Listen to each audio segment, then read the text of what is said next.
On discute de relations amoureuses et de rencontres en ligne. Aurélie dit que lorsque les choses deviennent ennuyeuses, elle s'ennuie aussi. J'ai demandé comment attirer quelqu'un sur un site de rencontre si l'on ne sait pas gérer soi-même. Mais je confonds les pulsions sexuelles avec les relations émotionnelles, et il faut être clair sur ce que l'on veut.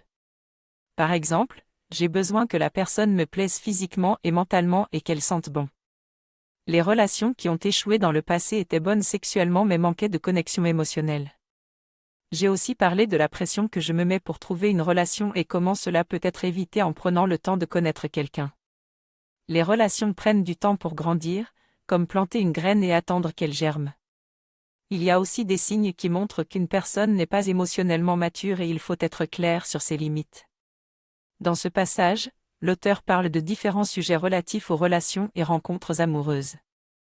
Il aborde notamment les problèmes liés à l'impatience et au besoin de tout avoir tout de suite, ainsi que l'importance de la patience dans une relation. L'auteur explique également qu'il est important de prendre le temps de connaître l'autre avant de s'engager, et de respecter les différentes étapes d'une relation.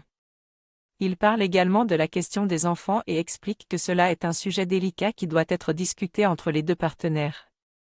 Enfin, l'auteur encourage à utiliser des brise-glaces pour entamer une conversation et rencontrer de nouvelles personnes, tout en prenant soin de ne pas se précipiter dans une relation.